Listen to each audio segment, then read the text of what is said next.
Assalamualaikum warahmatullahi wabarakatuh. Waalaikumsalam. Wassalatu wassalamu ala rasulillah. Wa ma taufiqi illa billah. Subhanaka la ilma lana illa ma 'allamtana innaka antal alimul hakim. Rabbi shrah li sadri wa yassir li amri wahlul 'uqdatam min lisani yafqahu qawli. Wala haula wala quwata illa billahil aliyul azim. Tuan-tuan muslimin muslimat, mudah-mudahan kita sama-sama dirahmati oleh Allah Subhanahu wa taala. Jadi minta maaf sekarang kita bunyi syak ni agak lewat. Jadi Ustaz pun agak kelang-kabut sikit. Tapi tak apa ya, kita mula terus Bulughul Maram pada muka surat yang ke berapa ya?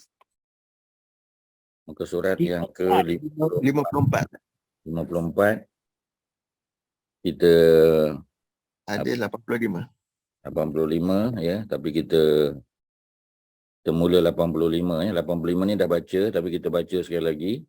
Ya, berkenaan dengan kelebihan berbekam ya. Ustaz yakin sebahagian besar perempuan belum ada pengalaman berbekam ya. Jadi kalau ada peluang berbekamlah. Kita tengok kelebihan dia ya. Auzubillahi minasyaitonirrajim. Bismillahirrahmanirrahim. An Anas bin Malik ya, An Anas bin Malik. Hadis daripada Anas bin Malik. Anas ya, dalam sirah ada dua yang popular. Yang pertama Anas bin Malik ya, ni paling popular. Yang kedua Anas bin Nadar ya, nun dot ra.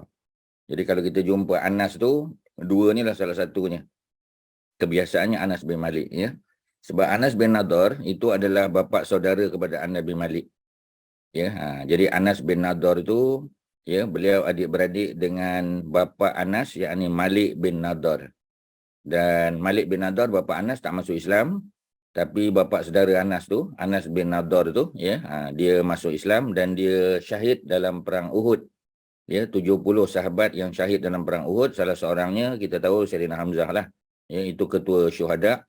Ya, di situ ada juga Anas bin Nadar ya yang syahid ya, di mana ketika ditemui jenazahnya sudah tidak dikenali lagi kerana kecederaan yang teruk ya pada wajah dan tubuh dia, sehingga yang berjaya mengenal ya Anas tu ialah adik perempuannya.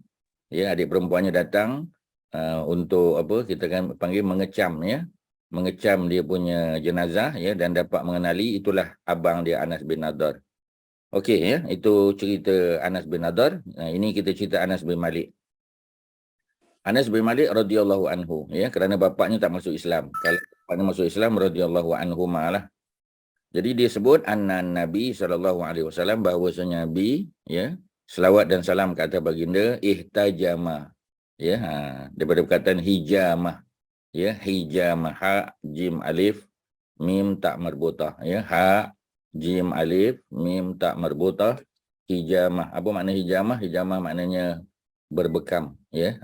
Jadi ihtajama ya, dia punya fi'lun madin dia, past tense dia, ihtajama yahtajimu ya, ihtajama maknanya telah berbekam. Jadi Nabi telah berbekam. Kita pernah baca hadis Nabi telah berbekam pada bulan Ramadan ya. Jadi maknanya mungkin tak ada apa kita panggil, tak boleh nak tangguh lah ya, sebab mungkin dah sakit ya, sama ada migrain ataupun sakit di bahagian anggota lain. Jadi Nabi berbekam ya, dan Nabi tidak berbuka, maknanya bekam tidak membatalkan puasa ya. Kita dah jumpa dah hadis tu ya. Mungkin tuan-tuan kita sebut sekali lalu ya, mungkin ada yang tak ingat. Tapi hari ini kita cerita tentang Nabi berbekam wasalla ya, lepas pada berbekam Nabi pun solat. Walam yatawadda ya, dan Nabi tidak berwuduk balik. Maknanya masa dia berbekam dia dah ada wuduk ya, mungkin antara Zuhur dengan Asar. Jadi lepas Zuhur ya, dia masih ada wuduk, dia berbekam. Masuk waktu Asar dia terus solat, dia tidak memperbaharui wuduk. Walaupun kita tahu memperbaharui wuduk tu termasuk perkara sunat. Memperbaharui wuduk, walaupun wuduk ada, kita perbaharui wuduk, itu perkara sunat ya. Tetapi Nabi tidak memperbaharui wuduk sebab Nabi nak ajar ya kepada umat dia bahawasanya ya, selepas daripada kita berbekam keluar darah, sebab berbekam ni banyak juga darah keluar ya. Jadi kalau kita buat 9 atau 11 ya, point pada 2 di kepala kita ya, dan 9 lagi di badan kita lah, ya, di bahu, di bahagian buah pinggang, ya, kaki dan sebagainya. Ada totalnya lebih kurang 9 ataupun ada yang buat 11, ya. Jangan buat lebih daripada tu lah. Jadi bila dia buat tu memang keluar darah lah, ya, sebab kita sedut darah kotor, ya, toksin daripada tubuh kita. Jadi bila keluar toksin, badan kita jadi ringan lah, jadi sihat, ya. Kalau migrain, kurang migrain dia. Kalau kita gout, kurang gout dia, ya, insya-Allah. Ya, kalau dibuat secara konsisten, insya-Allah, ya, boleh sembuh daripada penyakit. Jadi Nabi tidak Nabi tidak berwuduk balik, Nabi terus solat. Cuma hadis ini riwayat Imam Ad-Darqutni, ya, kalau ikut di sini, hadis ini adalah hadis yang lemah, ya, dari segi sanad dia, dari segi riwayat dia, ya. Maknanya dari segi narration. Sebab hadis ni kita kena tengok dua benda. Yang pertama, dia punya narration dia, punya periwayatan, siapa yang riwayat. Yang kedua, konten dia, ya. Jadi kalau kita tengok konten dia tak ada masalah, maknanya tidak bertentangan dengan hadis-hadis yang sahih, ya. Kemudian tidak juga Imam Daraqutni kita tahu seorang ulama hadis yang hebat, ya, daripada Iraq, ya, tetapi macam tadilah, kalau dilihat kepada para ulama, ya, yang meriwayatkan hadis ni, ya, katanya, ya, hadis ini ada kelemahan. Jadi maknanya kita tidak pegang sebagai hujah secara mutlak. Ya, kita pegang sebagai hujah tapi tidak secara mutlak, ya. Cuma macam tadilah, ya, ada hadis-hadis lain yang apa kita panggil, ya, yang memperkuatkannya. Jadi hadis ni boleh dibantu oleh hadis-hadis lain. Ya, jadi kalau boleh dibantu oleh hadis lain, hadis tu jadi naik taraf lah, ya, daripada lemah dia boleh jadi hasan. Ya, itu kena belajar technicality hadis pula lah. Jadi hadis hasan tu dia boleh pegang sebagai hujah. Asalnya dhaif. Ya, lemah tu dhaif. Ada soalan silakan. Macam ada bunyi suara orang, ya. Tak ada, ya. Maknanya tersilap lah tu, ya. Okey, ya. Jadi hadis ini kita tahu Imam Ad-Darqutni, walaupun hadis ini dinyatakan lemah, ya. Lemah, asalnya dia lemah. Maknanya hadis ini periwayatannya tu lemah, narration dia tu lemah. Ya. Tapi meaning dia, content wise dia tak ada masalah. Ya, sebab dia tidak bertentangan dengan Quran. Sebab Quran membenarkan kita berubat, ya. Cuma Quran tidak detailkan tentang berbekam lah, hadis-hadis Nabi yang lain lah. Jadi ada hadis-hadis Nabi yang banyak yang cerita tentang kelebihan berbekam. Ya, jadi memang Nabi juga berbekam, even dalam bulan Ramadan dan even semasa Nabi ada wuduk. Ya, jadi kontennya sahih. Ya, jadi walaupun periwayatannya tu, ya, narration itu ataupun narrators dia tu ada kelemahan, ya, tetapi kontennya betul, sahih. Jadi keluar darah, ya, atau mengeluarkan darah selain daripada dua jalan, ya, sama ada daripada kubul dan dubur, ya, antaranya ialah darah haid, darah nifas. Dia tidak membatalkan wuduk, ya, sebab yang keluar tu bukan melalui dubur dan kubul, ya. Contoh kita kata, ya, keluar contoh kita derma darah sebagai contoh, ya, derma darah, ya, jumlah darah yang diambil pun bukan sikit, ya. Jadi macam mana, boleh tak kita cabut gigi sebagai contoh, batal tak wuduk, ya. Ni banyaklah perbincangan. Jadi para ulama kata kalau, ya, darah yang keluar itu bukan melalui dua saluran kubul dan dubur, depan dan belakang, ya, dan dia bukan dalam bentuk haid dan nifas, maka dia tidak membatalkan wuduk. Jadi keluar darah biasa tidak membatalkan wuduk, maknanya boleh terus solat. Okey, apa soalan? Silakan. Apa Ustaz boleh bantu? Tuan-tuan, sebelum kita pergi ke tempat lain, tuan-tuan tanya dulu. Batal tak wuduk? Tak batal, ya. Tapi hadis ni dhaif, ya. Tapi sebab apa kita boleh terima balik hadis ni, tuan-tuan? Sebab tuan-tuan tak nak jawab tadi Ustaz tanya kan. Jadi sekarang ni tuan-tuan kena jawab. Pasal apa hadis ni masih boleh diterima? Sebab apa? Sebab apa masih boleh diterima? Ya. Pasal apa masih boleh diterima? Ya. Kak Mas, sebab apa? Pasal apa hadis ni masih boleh terima? Kak Mai, pasal apa Kak Mai? Sebab Sedangkan kontennya tak ada masalah, Ustaz. okey, ya. Kemudian ada apa lagi? Selain daripada konten tak ada masalah, apa lagi? Apa satu lagi Ustaz? Ada hadis lain yang memperkuatkan kontennya. Ada hadis-hadis lain, ya, yang memperkuatkan hadis ni. Maknanya hadis tentang tentang ni hijamah ni ataupun berbekam ni ada banyak ya dalam kitab-kitab lain. Ya, dalam kitab Riyadhus Shalihin, dalam kitab Syama'il Muhammadiyah ya. Dan dalam hadis-hadis yang berkaitan dalam kitab sirah pun banyak cerita Nabi memang berbekam. Even Nabi berbekam pada bulan Ramadan ya. Tidak membatalkan puasa Ramadan. Jadi walaupun riwayat Daraqutni ini lemah ya, tetapi kontennya tu tak salah, betul. Ya, sebab ada hadis-hadis lain yang menyokong dia. Ya. Itu menyebabkan, sebab tu bila kita tengok hadis tu lemah, nanti dulu. Jangan tolak dulu ya. Kita tengok ada penguat tak? Ya, ada tak supporting hadis ya? Ada tak hadis-hadis lain yang boleh support dia? Jadi kalau ada hadis lain yang boleh support, ya, hadis tu hadis yang sahih, ya, maka hadis yang lemah ni dia upgraded. Ya, sebab kalau dia lemah, dia dhaif, dia boleh upgraded menjadi hasan. Tapi tak bolehlah lemah tu jadi sahih, tak boleh, ya. Hadis yang lain menyokong dia, maka dia upgrade hadis ni daripada lemah menjadi hasan. Ya, hasan boleh pakai sebagai hujah, boleh. Jadi sebab itu kita terima hadis ni ya. Jadi dia ada technicality sikit. Dia bukan macam ayat Quran, tuan-tuan. Kalau ayat Quran, semua ayat Quran itu mutawatir, bukan sahih lagi. Atas pada sahih, kita panggil mutawatir. Tetapi kalau hadis ya, dia ada kategori. Ada hadis mutawatir tapi tak banyak. Ya, kalau hadis mutawatir macam Quran lah. Ya, tapi kebiasaannya cukup dengan sahih saja. Kalau dia punya dia punya perawi hadis tu ingatannya kurang sikit. Ya, maka dia jatuh menjadi hasan. Ya. Tetapi kalau diriwayatkan ya oleh orang yang memang ingatannya tak boleh kita bergantung pada dia. Memang ya bukan dia terlupa, tetapi memang ingatannya lemah. Ada orang ya ingatannya kuat, tetapi ya kadang-kadang ada sedikit kekeliruan. Ya, contoh macam kita kata dia riwayat, dia kata saya tengok Nabi buat ya, cuma tak ingat perang Badar ke perang Uhud. Ya, dia tak ingat ya, perang Badar ke perang Uhud dia kata. Ya, tapi dalam riwayat-riwayat dia yang lain dia confirm. Ya, dia tahu ya. Cuma ada satu dua riwayat kadang-kadang dia macam tertukar dia sebab peristiwa tu hampir sama. Ya, jadi dia kata Badar sebenarnya Uhud ya. Jadi hadis tu dia turun tahap dia ya, taraf dia, status dia daripada sahih menjadi hasan ya. Tetapi kalau yang menghafal hadis tu, ya, meriwayatkan hadis tu, termasuk orang yang memang lemah ingatan dia. Dia bukan terlupa, dia memang jenis lupa. Ya, memang jenis dia tu, ya. Dia memang tak kuat ingatan. Selalu buat salah. Ya, jadi dia turun sebagai dhaif. Tapi kalau dia seorang pendusta, turun lagi menjadi maudhu', menjadi palsu. Kalau dia tu pendusta.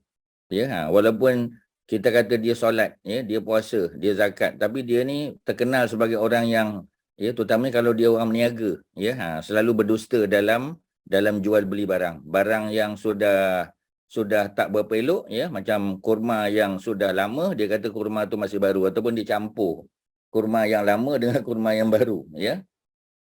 Jadi dia sudah berkhianat, ya. Jadi kalau dia meriwayatkan hadis, biasanya hadis itu menjadi sangat dhaif, ataupun kerana kalau dia menipu, dia jatuh jadi palsu. Jadi ada 4 kategori lah. Ya.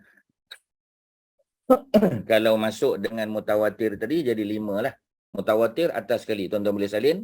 Mutawatir atas sekali. Mutawatir, semua ayat Quran mutawatir. Ya, Quran tak ada sahih, hasan, dhaif, tak ada. Quran semua mutawatir. Ya. Mutawatir tu maknanya diriwayatkan oleh lebih daripada 200 orang. Pada setiap tabaqat tu, ya, pada setiap tahap, ya, di kalangan sahabat pun 200 orang lebih, tabi'in 200 orang lebih, ya, atba'ut tabi'in lagi ramai, ya, bawah lagi ramai, lebih daripada 200 orang. Maka kita kata hadis itu mutawatir, ya. Macam cerita Isra' Mi'raj itu mutawatir, itu tak ada khilaf. Tak ada orang kata, ada yang kata Isra' Mi'raj tu tak berlaku, tak ada, tuan-tuan. Semua orang confirm berlaku, ya. Cerita kita kata Nabi melakukan haji, itu ya sampai kita kata 100,000 orang yang tengok Nabi buat haji. Jadi tak ada isu, dia hadis mutawatir, ya. Tetapi ya kalau hadis itu ya kita kata tak cukup orang yang meriwayatkan, mungkin seorang je riwayat ataupun 2 orang riwayat, tapi orang tu orang yang sangat dipercayai, macam Saidina Umar. Ya, tak pernah orang kata Sayyidina Umar ni pembohong, tak pernah. Ya, jadi dia seorang yang siqah. Siqah maknanya orang yang boleh dipercayai. Walaupun hadis tu dia seorang riwayat, tapi hadis tu tetap sahih. Ya, siapa hadis mana? Hadis innamal a'malu binniyat. Hanya sahaja ya, apa ni, amal itu dikira berdasar kepada niat. Itu hadis nombor 1 dalam hadis 40 ya. Imam An-Nawawi itu hadis yang pertama. Dalam Riyadhus Shalihin hadis yang pertama. Dalam apa ni, kitab Sahih Bukhari ya, pun hadis yang pertama juga, menunjukkan hadis itu terlalu penting. Tapi seorang je riwayat Sayyidina Umar. Lepas pada Sayyidina Umar barulah ya ramai yang meriwayatkan. Jadi hadis itu jadi sahih, dia tak boleh mutawatir. Pasal tak cukup bilangan orang dia. Kalau yang meriwayatkan tu ada lupa-lupa sikit ya, sekali-sekali dia terkeliru ya, mana jadi hasan pula. Tapi kalau dia tu orang yang memang lemah ingatan, memang lemahlah hadis tu. Kalau dia pendusta pula ya, kita kata ya, dia boleh jadi dhaif jiddan ya, maknanya lemah, sangat-sangat lemah ataupun palsu. So 5 kategori lah. Mutawatir paling atas, nombor 2 sahih, nombor 3 hasan, nombor 4 apa ni, dhaif ya, lemah, nombor 5 kita panggil maudhu' ataupun palsu ya, fake hadis. Ya, okey, itulah cerita dia. Ada soalan? Apa ni Haji Mat Syah, okey? Ustaz. Ya. Rujuk hadis 83, apa maksud sanad mursal? Mursal ni maknanya tidak Sanad disebut mursal. nama sahabat. Hadis tu, sebab hadis ni yang dengarnya sahabat-sahabat Nabi. Ya, lepas sahabat Nabi dengar, siapa lagi? Apa Kak Zainab? Siapa lagi? Lepas pada sahabat dengar, siapa yang dengar lagi pada sahabat? Tabi'in. Tabi'in. Lepas pada tabi'in? Tabi'in. Ya, lepas pada tabi'in, siapa? Tabi'in. Lepas tu Ya, tabi'in itu kalau ya, tuan-tuan dan perempuan kadang-kadang tak perasan tuan-tuan guna singular plural tu. Ya, sebab tabi'in itu plural. Kemudian bila tabi'in ya, tabi'in tu singular balik. Ya, jadi dia bukan tabi'in lah, dia atba'. Sebab tuan-tuan dah guna plural, so pluralkanlah semua. Be consistent ya.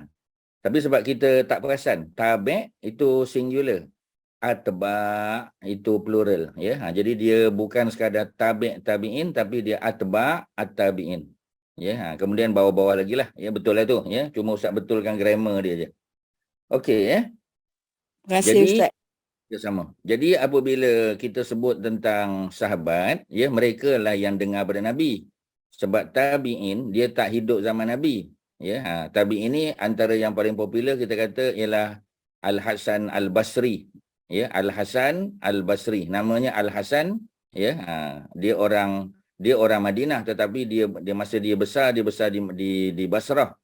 Dia meninggal di Basrah ya. Jadi sebab itu dipanggil Al-Hasan ya Al-Basri ya. Bukan Al-Basri itu nama bapak dia, bukan. Ya, namanya Al-Hasan bin Yasar. Al-Hasan bin Yasar, tapi oleh kerana dia meninggal, dia besar, dia tinggal di Basrah, maka dipanggil Al-Basri. Jadi Hasan ya, Al-Hasan Al-Basri, beliau lahir pada tahun 21 Hijrah. Ya, tuan-tuan ya, tuan-tuan jangan lupalah, sebab walaupun kita belajar hadis berkaitan dengan sirah. Belajar Quran berkaitan dengan sirah. Tak boleh lari, tuan-tuan. Fiqh berkaitan dengan sirah. Ya, sebab tu kalau orang tak minat sirah, memang dia akan banyak dia punya apa kita panggil handicap dia. Ya, sebab tu kita tengok ya, kadang orang mengajar tafsir, mengajar hadis ataupun mengajar fiqh sebagai contoh, ya, bila dia bertemu dengan nama sahabat ataupun zaman, nanti dia akan ya macam dia kata boleh kot ya, dia macam tak sure. Dia kata pada masa tu ya, Hamzah masih muda, sedangkan Hamzah dah umur 50. Muda apa ya? Kalau muda tu bawah daripada 40, mungkin 30 masih muda lah. Jadi dia tak pasti ya.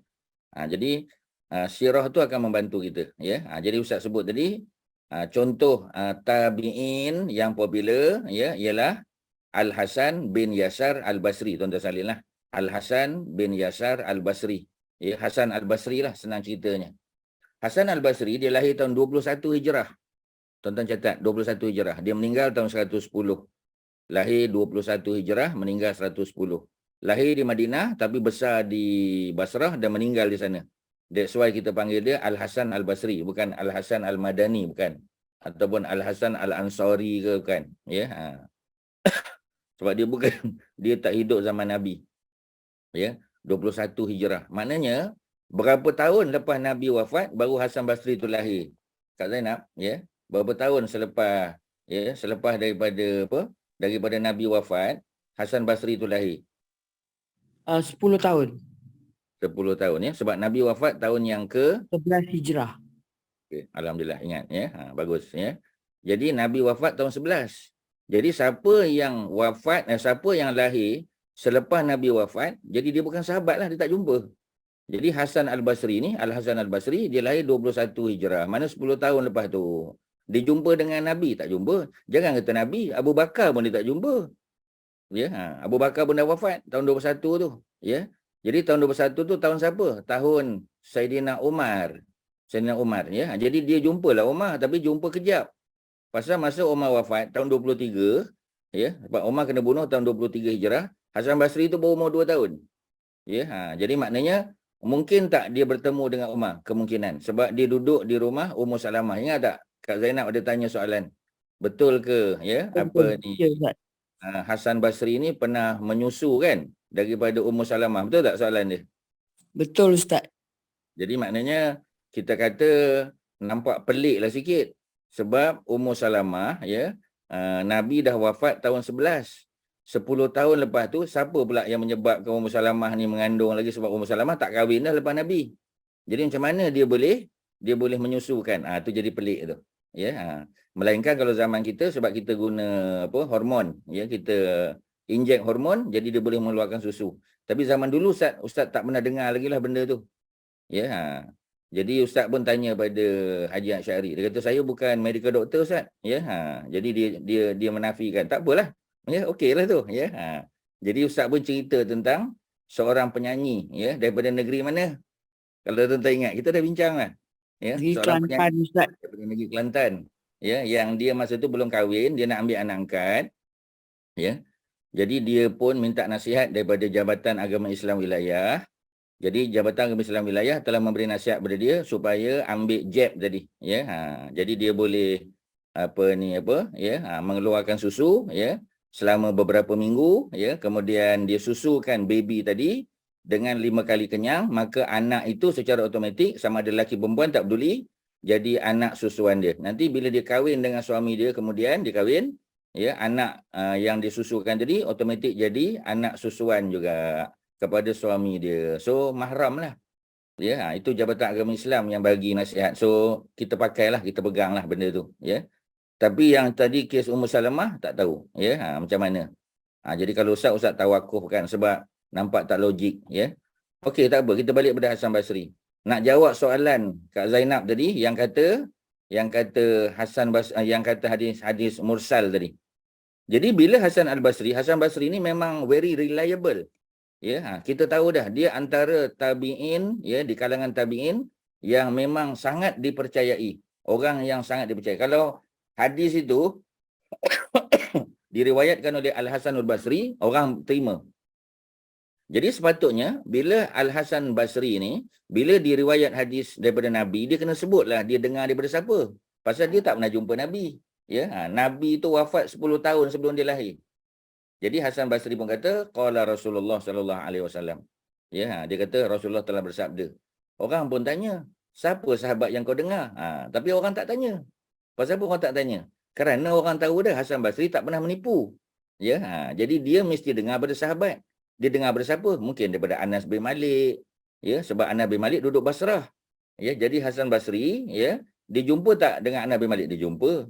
Diriwayat tak pada Anas bin Malik? Dia diriwayat. Dia juga jumpa Abdullah bin Mas'ud, dia jumpa sahabat Nabi ni ramai dia jumpa. Ya, malah dia jumpa dengan Ummu Salamah, jumpa dengan Aisyah, dia jumpa ramai. Ya. Jadi tapi dia tak sebut nama sahabat tu. Jadi hadis yang mursal adalah hadis yang diriwayatkan oleh tabi'in ya daripada Nabi tanpa menyebut sahabat mana yang mereka dengar. Itulah dipanggil hadis mursal. Boleh faham, tuan-tuan? Okey, Kak Zainab. Okey, Ustaz. InsyaAllah. Okay, ya. Tuan-tuan dan perempuan kalau tak berapa faham, tuan-tuan tanya. Kalau tuan-tuan tak tanya, Ustaz anggap tuan-tuan faham lah. Ya. Okey. Boleh. Boleh ke? Tuan-tuan. Ya. Haji apa kita panggil? Ya. Datuk Osman okey. Datuk Osman. Hadis mursal. Apa makna hadis mursal tadi? Cerita balik.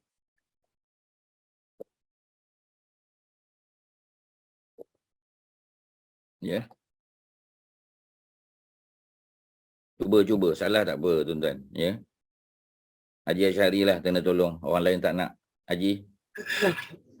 Hadis yang tak disebut siapa yang meriwayatkannya, sahabat mana yang meriwayatkannya. Okey, ya. Tetapi hadis tu diriwayatkan terus oleh siapa tadi? Oleh Hasan Al-Basri.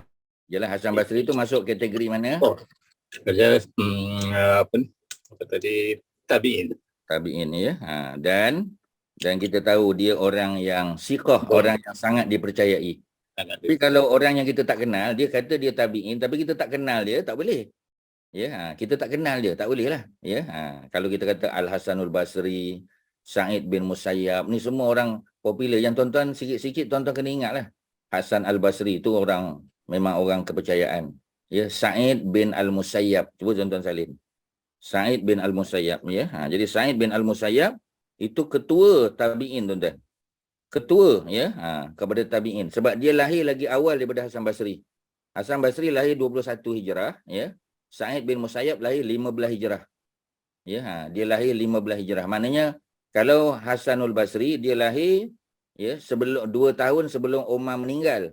Umar kena bunuh tu, ya. Dia dah lahir dah masa tu. Sa'id bin Musayyab dia lahir 2 tahun selepas Umar naik sebagai khalifah. Dia jumpa dengan Umar tu hampir 9 tahun, 10 tahun. Ya, jadi lagi lama lah. Jadi dia tengok benda-benda yang berlaku. Masa tu dia masih kanak-kanak, ya. Tetapi memadai, ya. Maknanya umur dah 9 tahun. Maknanya dah cerdik lah, dah mumayyiz kita panggil. Kalau dia mumayyiz, okey, ya. Macam Hasan Basri, masa Umar kena bunuh, dia masih baby lagi. Dia belum mumayyiz. Kalau Sa'id dah mumayyiz, jadi dia lagi tahulah. Dia ketua. Sa'id bin Al-Musayyab adalah ketua kepada para tabi'in, ya. Macam kita kata Abu Bakar ketua para sahabat lah. Umar ketua para sahabat. Jadi kalau tabi'in, Sa'id bin Al-Musayyab tu antaranya yang paling popular lah. Sa'id bin Musayyab, ya, antaranya. Al-Hasanul Basri termasuk juga, ya. Ini antara sahabat-sahabat besar lah. Yang mereka ini, ya, bukan sahabat besar, tabi'in besar, ya. Yang mereka ini meriwayatkan hadis, kadang-kadang tidak menyebut nama para sahabat, ya. Boleh terima tak hadis-hadis mereka? Secara umum Imam Syafi'i kata kita terima. Kerana mereka sudah dikenali sebagai orang yang sangat dipercayai. Tuan-tuan, ni teknikaliti dalam hadis. Tuan-tuan tahu ambil faham sikit, ya. Supaya nanti kalau orang sebut, ya, kita tahu apa dia punya, apa kita panggil, ya. Apa dia punya takrifan dia ataupun definisi dia, tuan-tuan, ya. Okey, ada lain silakan. Ada apa nak tanya? Kalau ada, ya, mana yang Ustaz boleh bantu? Okey, ya. Ya, silakan. Sa'id Al-Musyari tu tahun berapa dia meninggal? Sa'id Al-Musayyab, ya. Sa'id Al-Musayyab lahir 15, meninggal tahun, ya, Sa'id Al-Musayyab, ya. Tahun bila, ya? Tahun 94. Ya, 94 Hijrah. 94. Okay, terima kasih. Ya, sama. Jadi tahun 94 tu maknanya tahun, ya, di mana ramai tabi'in yang meninggal pada masa tu. Ya, itu dia punya apa kita panggil, ya, dia punya ketua bagi para tabi'in. Jadi kalau orang sebut Sa'id bin Al-Musayyab, ya, ada setengah ulama panggil dia Sa'id Al-Musayyib, dua-dua boleh. Musayyab pun boleh, ya. Musayyab pun boleh. Apa tadi kita panggil, ya, Musayyib pun boleh juga. Kadang-kadang nama ni ada dua, ya. Kadang-kadang nama bapa dia tu, ya, sebab bahasa Arab ni dia tak ada baris, tuan-tuan. Jadi selagi mana nama itu, ya, tidak membawa maksud yang buruk, maka kita boleh baca dua-dua. Ya, Musayyab pun boleh, Musayyib pun boleh juga, ya. Tapi bukan semua, ya. Ada yang boleh, ada yang tak boleh, ya. Jadi kita tak boleh main hentam, tak boleh lah, ya. Kita kena tengok makna dia. Okey, ya, ada soalan lain silakan. Ya. Datuk Osman, ya. Ada kat situ ke? Ada soalan silakan. Ada apa yang Ustaz boleh bantu? Tuan-tuan. Silakan. Ya. Kak Mas ada apa? Ya, silakan. Tadi Ustaz cakap kalau kita cabut gigi, tak batal wuduk. Tetapi kalau berlaku bleeding, Ustaz, betul dia ambil pil cair darah kan. So the Hmm. bleeding, so Hmm. batal tak? Itu ada dua-dua pendapat ada, ya. Kalau dalam mazhab kita Syafi'i secara umum, selagi dia tidak keluar daripada dubur dan kubul, maka dia tidak dianggap sebagai najis, ya. Secara umum lah, ya. Jadi najis tu pun ada perbincangan juga, ya. Sebab sebahagian kata darah tu memang najis, menyelengkan sedikit. Ya, jadi kalau kena pada tubuh, kita kena cuci lah sampai hilang dia punya ain dia kan. Warna dia, bau dia, ya, kita kena hilangkan. Tetapi wuduk tidak dianggap batal, ya. Dalam mazhab Hanafi tu, Hanafi dia agak ketat sikit, ya. Hanafi kata tak peduli keluar daripada dubur ke, kubul ke, ya, melalui pipi ke, melalui gusi gigi ke, ya.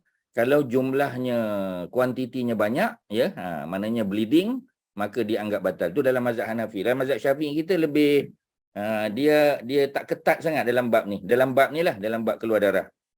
Itu kalau Ustaz boleh share dengan tuan-tuan lah, ya.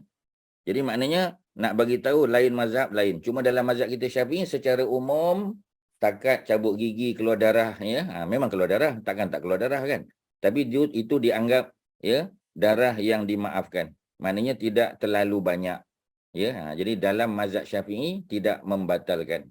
Ya, ambil daripada hadis Imam Daraqutni tadi, ya, yang naik taraf menjadi hasan, asalnya dhaif tapi jadi hasan, ya, tidak tidak membatalkan, ya, kerana dalam konteks Nabi tadi tak adalah cabut gigi kan, tak pernah pula dengar hadis Nabi cabut gigi.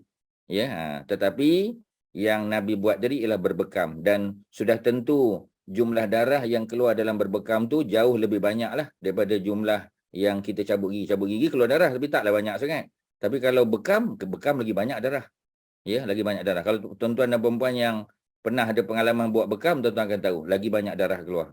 Ya, lagi banyak toksin dalam badan kita, ya, lagi banyaklah darah yang keluar. Sebab memang tujuan bekam tu mengeluarkan darah kotor daripada badan kita, ya, daripada kepala. Sebab tu orang migrain kalau bekam memang sangat bagus. Ya, sebab dia menghilangkan pening kepala kita, ya. Orang vertigo pun boleh juga. Ya, orang gout, ya, dibuat pada kaki. Ya, jadi secara umum kita tak buat pada tapak kaki, tapi kalau dia ada gout boleh buat. Ya, boleh buat di peha, boleh buat, tak ada masalah. Di betis boleh buat, tuan-tuan. Ya. Cuma biasa kita buat di betis. Tapi kalau gout, ya, boleh buat pada tapak kaki, sebab Nabi pun pernah, ya, sakit kaki baginda semasa musafir daripada Madinah ke Mekah. Jadi ada tukang bekam pada masa tu ikut sama dalam musafir tadi. Nabi minta tukang bekam tu untuk, ya, bekam pada kaki Nabi, spesifik, ya, pada bahagian kaki Nabi, ya, dan dia buat, ya, dan lega kaki Nabi, boleh teruskan perjalanan. Itu antara contoh, ya, yang kita jumpa di dalam sirah Nabi. Okey, ada lain, silakan. Ada apa? Tuan-tuan? Ustaz, Ya, silakan. Ustaz, bagaimana senario kalau kita dalam keadaan tengah solat, tiba-tiba kita tergaru one part of tangan ke apa yang ada kudis, lepas tu darah keluar. Macam mana tu Ustaz? And then we realise ada sikit darah on that spot. Dia kalau ada darah dan nanah, ya, ada nanah tu, biasanya masalah sikit darah tu dimaafkan, ya. Tapi takut dia sekali dengan nanah. Nanah tu banyak yang kata termasuk najis, ya, apa kita panggil najis yang tidak dimaafkan lah, ya. Sikit mungkin boleh, tapi biasanya nanah tu dia keluar sekali dengan darah.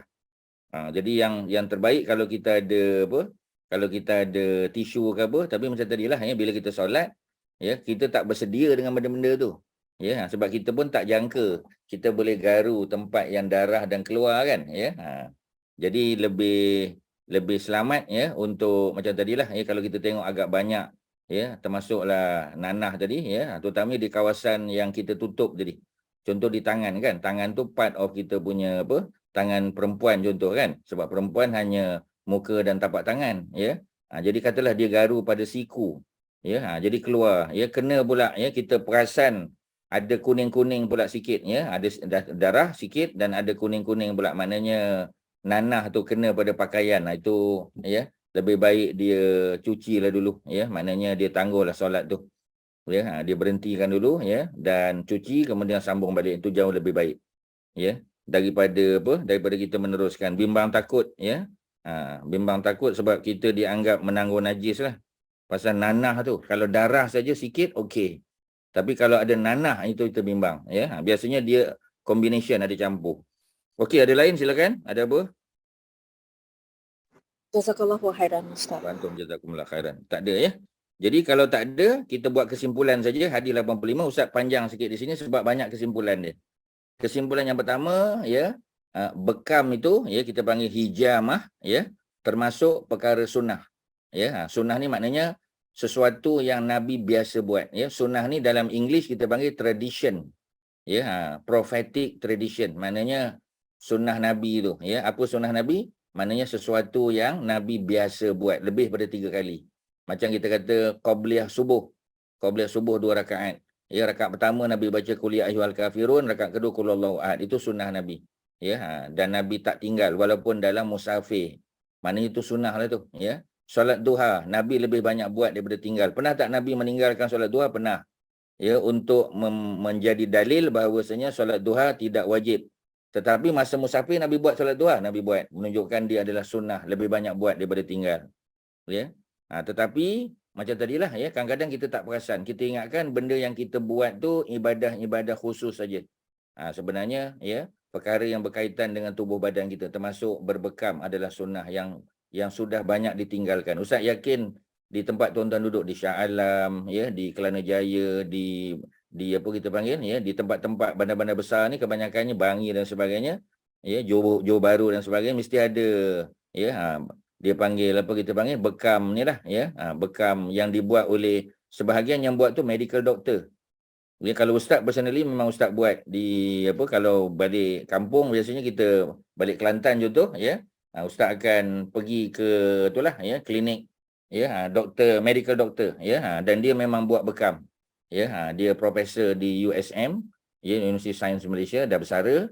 Jadi beliau memang ada grant daripada Kementerian Kesihatan Malaysia untuk buat apa ni research, ya, tentang keberkesanan bekam terhadap penyakit macam-macam lah. Ya, termasuklah bara, ya, kanser, termasuklah juga apa ni kecil manis, ya, darah tinggi dan sebagainya. Dan banyak dia punya apa kita panggil, ya, banyak bukti-bukti dia, ya, banyak bukti-bukti kejayaan dia, ya, dan di apa di apa kita panggil dipublish, ya, sebagai jurnal, ya. Jadi, ya, kalau Ustaz boleh sebut namanya ialah, ya, doktor apa ni Aziz As-Safi, ya, As-Safi, Aziz As-Safi, tuan-tuan boleh Google saja, ya, Profesor Dr. Aziz As-Safi, ALSAFI. Ya, beliau adalah bekas profesor di Universiti Sains Malaysia, memang buat kajian tentang bekam, ya, ada banyak apa ni khusus-khusus bekam dia buat, ya. Orang yang nak menjurus dalam bidang bekam pun boleh, dan dia ada buka klinik, ya, di Kota Baru, tapi di Kota Baru lah, ya. Cuma kadang-kadang dia datanglah di Lembah Kelang ni. Ya, yang biasa dijemput di Lembah Kelang ni ialah pihak apa Persatuan Orang Pencen, ya, Tenaga Nasional Berhad, TMB selalu jemput, ya, untuk dia datang bersama dengan anak-anak murid dia. So dia buat program bekam tadilah, ya. Tapi bekam ni, ya, bekam yang kita kata very hygienic lah. Ya, ni bukan bekam bawah pokok, ya, bawah pokok kelapa hari Jumaat, lepas main Jumaat orang bawa bekam, yang tu tak bersih, tuan-tuan.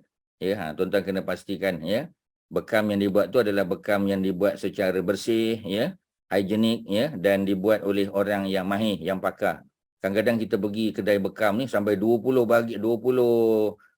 poin dia buat. Oh, itu lebih-lebih, itu melampau, tuan-tuan. Ya, paling banyak pun 11, ya. 11 tu dah banyak dah, ya. 9 pun dah memadai.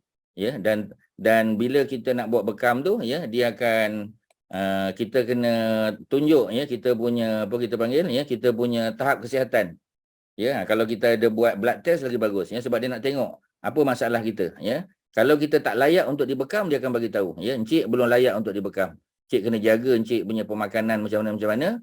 Kemudian nanti mungkin lepas 3 bulan atau 4 bulan datang balik, kita akan buat bekam. Jadi dia tak buat suka-suka hati. Dia bukan komersial, tuan-tuan, ya. Ada setengah orang dia main buat je. Itu yang ada orang pengsan lah apa semua, ya. Kerana dia tidak buat apa ni, apa kita panggil, ya. Dia tak tengok kita punya tahap kesihatan. Ya, jadi ada orang kalau dia darah rendah, tuan-tuan, dia tak boleh bekam. Ya, sebab bekam dia pengsan dia, tuan-tuan, ya. Jadi orang yang normal boleh bekam, orang yang dalam keadaan sakit lagi boleh bekam. ya, kekerapan dia, ya. Jadi kalau kita tak sihat, kekerapan bekam tu lagi banyak lah, ya. Tapi kalau kita sihat mungkin setahun 2 kali sudah memadai, 6 bulan sekali sudah, ya, ataupun ya kadang-kadang mungkin lebih daripada 6 bulan. Tengok pada kesihatan kita lah. Tapi kalau kita tak sihat, ya, tiap-tiap bulan pun boleh buat, tuan-tuan. Ya, tiap-tiap bulan pun boleh. Tapi atas nasihat doktor pakar lah. Ya, jangan main pergi-pergi macam tu saja, ya, sebab nanti takut dia mudarat balik pada tubuh kita, ya, kerana terlalu kerap sebagai contoh. Okey, ya, kalau tuan-tuan tak ada soalan, Ustaz sambung aja.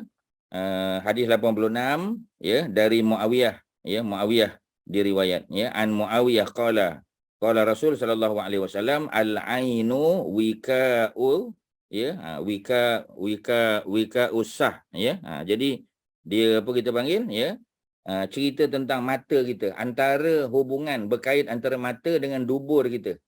Ya, dalam hadis riwayat Muawiyah ni, hadis yang dhaif juga, tuan-tuan.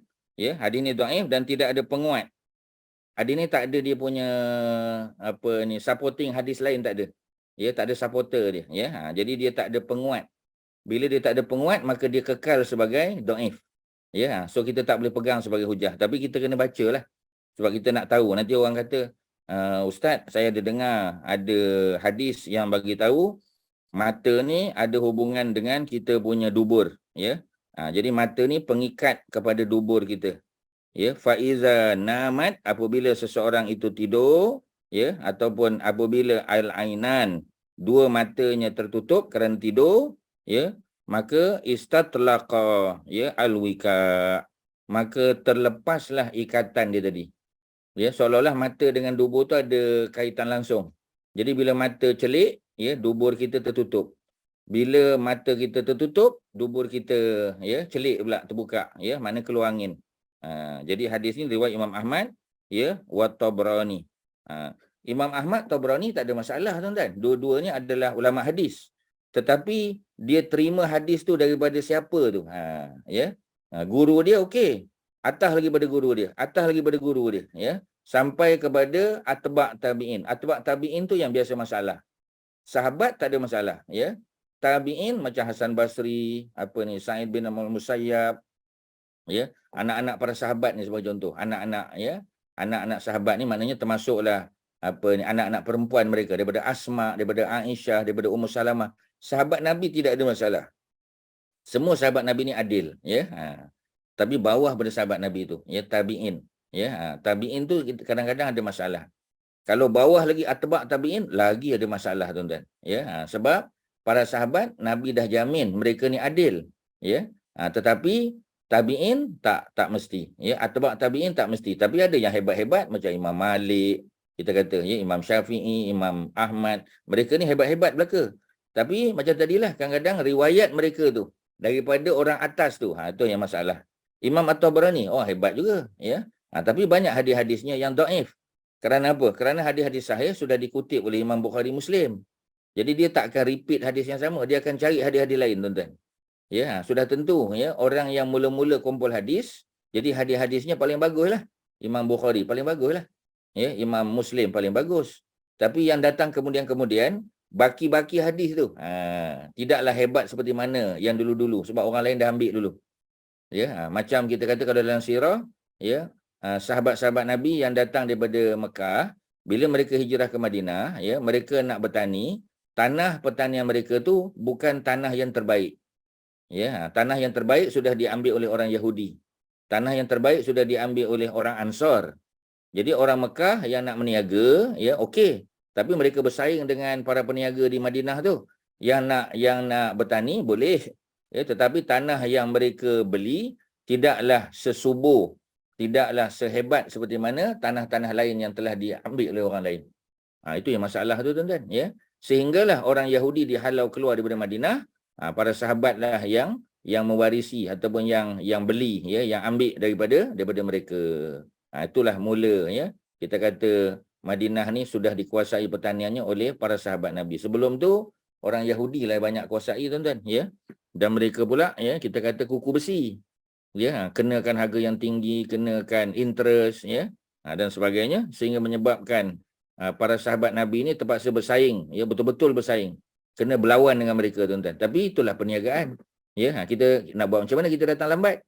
Bila kita datang lambat, ya, peluang kita lebih kecil, ya, dan lebih apa kita panggil, lebih kompetitif.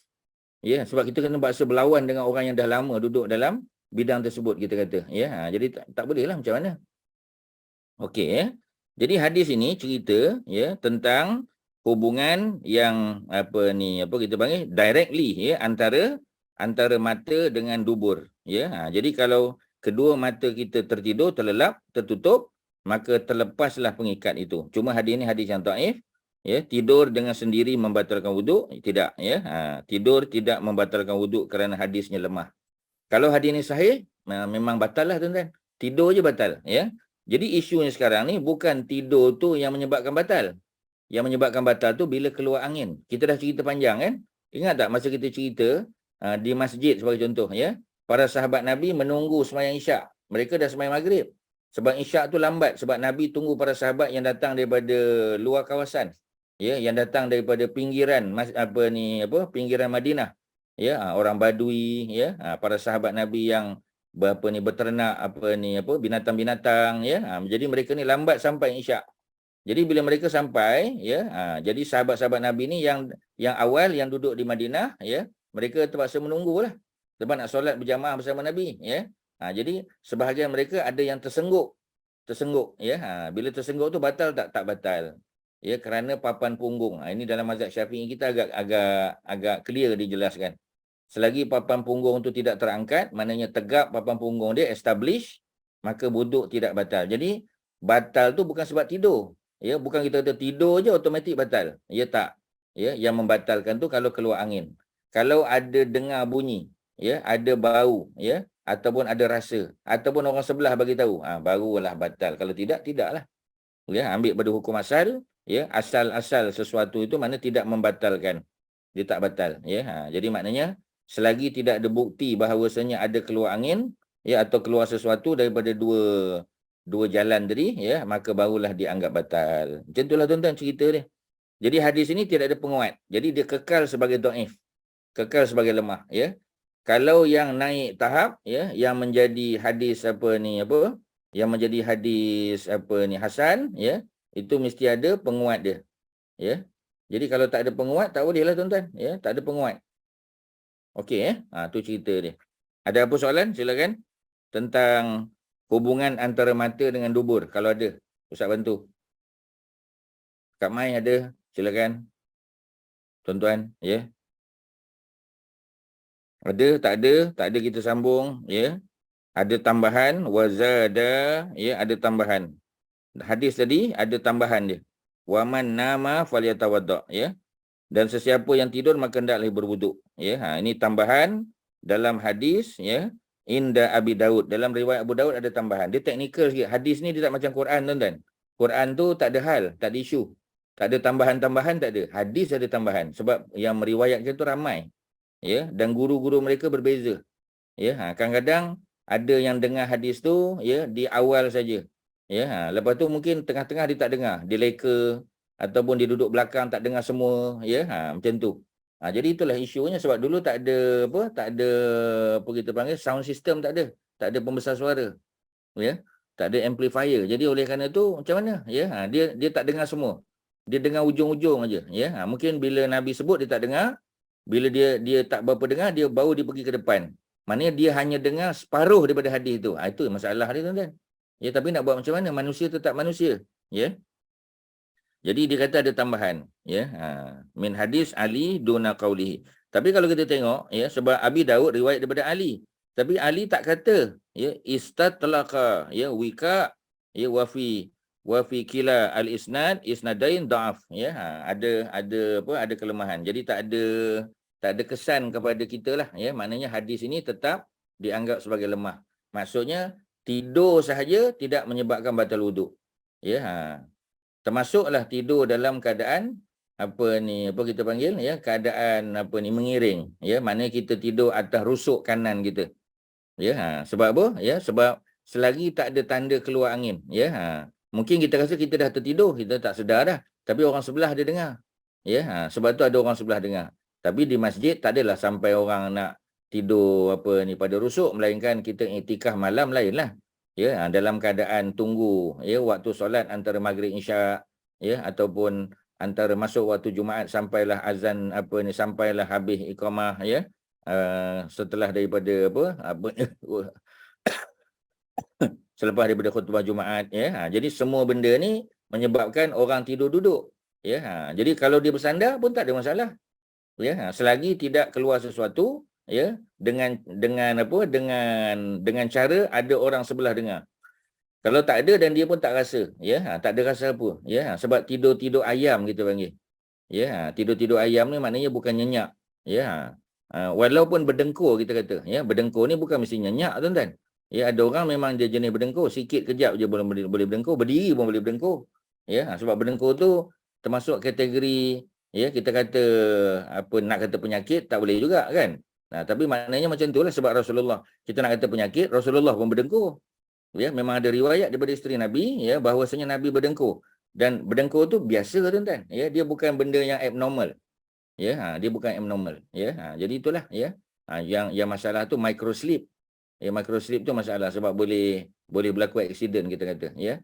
Tapi kalau berdengkur ya, walaupun dia duduk ya, tak jadi masalah ya, dan dia tidak batal wuduk. Kita tengok apa ni sampai berdengkur ni, pergi ambil wuduk balik. Kita tak boleh kata begitu. Dia tanya balik, ada dengar keluar angin ke bau dan sebagainya. Dia kata tak ada. Kalau tak ada, balik pada hukum asal, wuduk masih ada ya. Al yakin la yuzalu bisyak, itu kaedah fiqh dia panggil. Al yakin, keyakinan itu la yuzalu bisyak, tidak dihilangkan dengan syak. Syak tu apa? Kita kata keluar angin ke tak, tapi tak rasa. Bila tak rasa, itu syak. Yang yakin, kita dah ambil wuduk maghrib tadi. So tak ada hal. Balik pada hukum asal, wuduk masih ada. Selesai tuan-tuan ya. Sebab kadang-kadang orang pun tak perasan kita tidur ya. Orang pula nak mendengar kita tu keluar angin ke tak. Kadang dia tak dengar. Jadi bila tak dengar, kita balik pada hukum asal. Ya, kita pun tak ada terasa. Ya, kita pun tak ada bau apa. Kita pun tidak kita panggil ya, tidak ada apa-apa yang menyebabkan kita rasa terbatal. Balik pada hukum asal.